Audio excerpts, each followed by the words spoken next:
जय हिंद, नमस्कार। उम्मीद है कि आप सब अच्छे होंगे। आज का हमारा टॉपिक है सामान्य हिंदी का। सामान्य हिंदी में हमने इससे पिछले टॉपिक में पढ़ा था कि वर्ण विभाग के अंतर्गत हमने सबसे पहले वर्णमाला पढ़ी थी।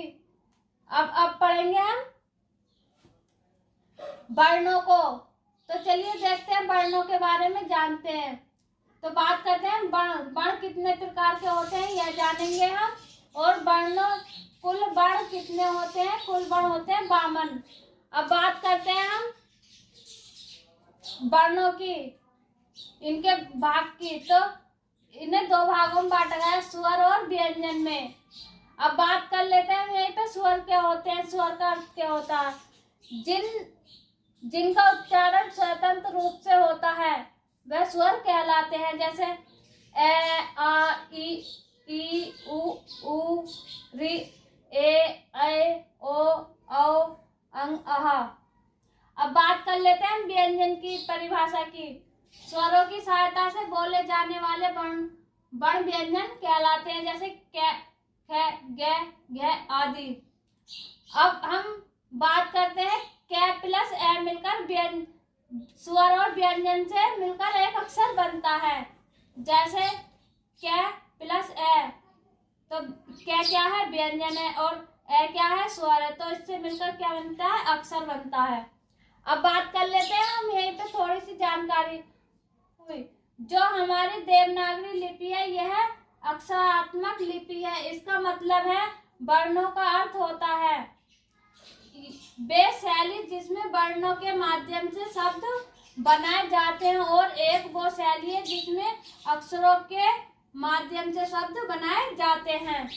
तो बात कर लेते हैं हम, जैसे शब्द है हमारा राजकुमार। तो इसमें कितने अक्षर होंगे? रा प्लस जय प्लस कु प्लस मा प्लस रे। तो कितने अक्षर होगा इसमें? 1 2 3 4 5 अक्षर कितने हैं इसमें? 5। अब बात कर लेते हैं हम वर्णों की। तो वर्ण कितने आएंगे इसके अंदर? रे प्लस आ, तो क्या हो गया? रा। जय प्लस आ, क्या हो गया? जय। कै प्लस उ, क्या हो गया? कु। मैं प्लस आ, क्या हो गया? माँ। रे प्लस ए, क्या हो गया? रे। तो वर्ण कितना होगा गिन लेते हैं इसमें। 1 2 3 4 5 6 7 8 9 10। वर्ण कितना होगा इसमें? 10। अब बात करते हैं हम अक्षर को। हम कह सकते हैं व्यंजन का वह रूप जिसमें स्वर लगा होता है और स्वर और वर्ण एक साथ आते हैं, तो उसे हम अक्षर कहते हैं। और आगे देखते हैं। अब जानेंगे हम स्वरों के बारे में। स्वर कितने होते हैं हमारे? कुल होते हैं 13, 11 प्लस 2। और स्वरों की बात करें तो होते हैं 11।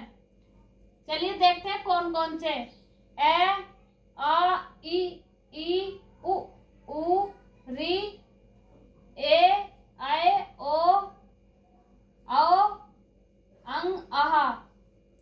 अब बात कर लेते हैं हम इनकी मात्राओं की। तो आ की कोई मात्रा नहीं होती। हम ए की मात्रा बनाते हैं ऐसे, और ई की बनाते हैं ऐसे, ई की बनाते हैं ऐसे, उ की ऐसे, और बड़े उ की ऐसे, और री की ऐसे, और ए की ऐसे, आई की ऐसे, ओ की ऐसे, और औ की ऐसे, अंग की ऐसे, और विसर्ग आहा की ऐसे। इसे अंग को हम कहते हैं अनुस्वार, और आहा को कहते हैं विसर्ग। अब इनसे हम शब्द कैसे बनाते हैं?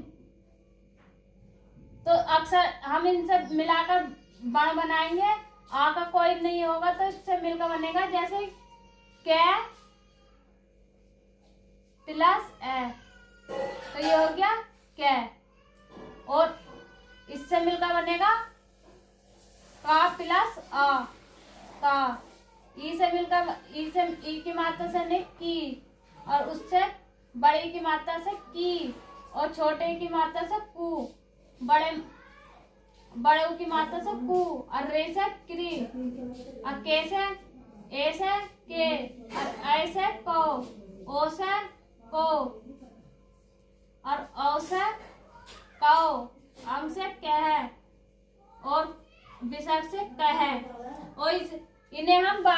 में भी पढ़ते हैं।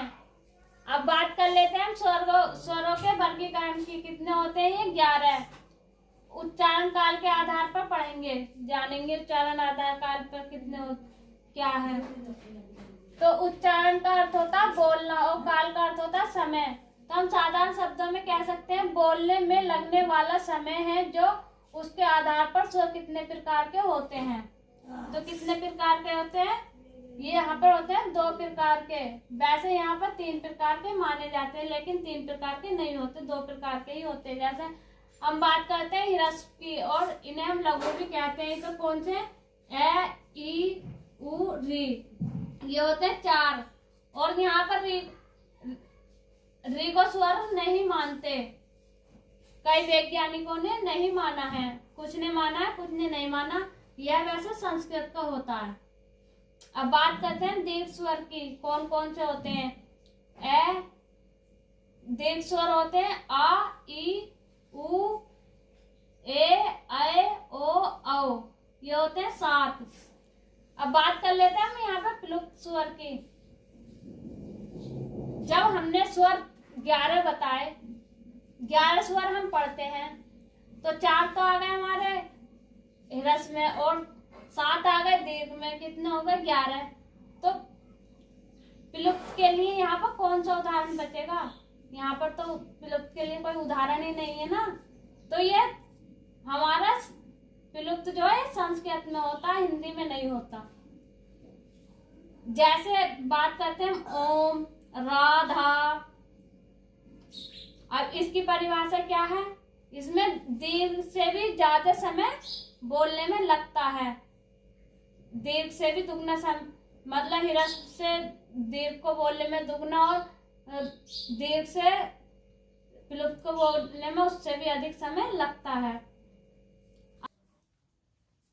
अभी हमने देखा था कि उच्चारण काल के आधार पर स्वरों का वर्गीकरण। अब जानेंगे हम उत्पत्ति के आधार पर वर्गों का वर्गीकरण 2 प्रकार से होता है। इन्हें हम जन्म के आधार पर भी कह सकते हैं। तो कौन कौन से हैं 2 भाग? मूल स्वर या लघु, और दूसरा है दीर्घ, गुरु या संधि, दीर्घ या गुरु। अब बात कर लेते हैं मूल स्वर होते कौन कौन से हैं? ए, ई, उ, री। और अब बात कर लेते हैं दीर्घ स्वर कौन कौन से हैं? आ, ई, उ, ए, ओ, औ। अब बात कर लेते हैं मूल स्वर किन किन शब्दों से किन किन वर्णों से मिलकर बनते हैं। तो ए प्लस ए से बनकर मिल गया आ, ई प्लस ई से बनी बड़ी ई, उ प्लस उ से बना बड़ा उ, री प्लस री से बना बड़ी री। लेकिन ये हिंदी में नहीं होता, यह संस्कृत में पढ़ा होता है। ये 3 मूल स्वर होते हैं, ये आ, ई, उ। इन्हें हम सजातीय भी कहते हैं। अब बात कर लेते हैं हम सजातीय इन्हें कहते क्यों हैं? क्योंकि ये अपने ही वर्ग के वर्णों से मिलकर बने होते हैं, इन्हें हम इसलिए सजातीय कहते हैं। अब बात कर लेते हैं हम संयुक्त स्वर की। किन किन वर्णों से मिलकर बनते हैं संयुक्त स्वर? ए प्लस ई से बनकर मिला ए प्लस ए से मिलकर बना ए प्लस उ से मिलकर बना ओ, ए प्लस औ से मिलकर बना औ। जो वर्ण अलग अलग स्वरों से मिलकर बनते हैं उन्हें हम संयुक्त स्वर कहते हैं। इन्हें हम विजातीय स्वर भी कहते हैं। अब बात कर लेते हैं हम विजातीय स्वर कहते क्यों हैं? क्योंकि ये अपने ही वर्गों के अलग वर्गों से मिलकर बने होते हैं, इसलिए हम इन्हें विजातीय स्वर कहते हैं। अब बात करते हैं हम आगे जीभ के प्रयोग के आधार पर कितने प्रकार के होते हैं।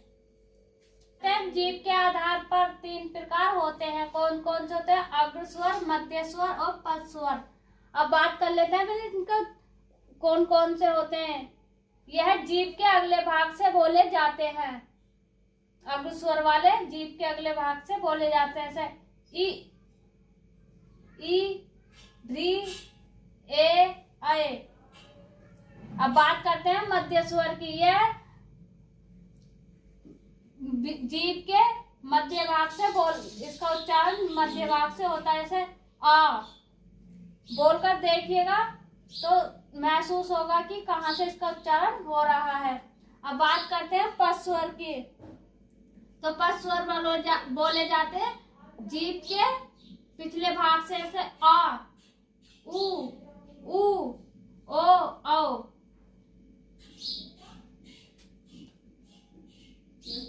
बोलने की प्रैक्टिस कीजिएगा तो पता चलेगा कि कौन से बाणों का उच्चारण कहाँ से हुआ है।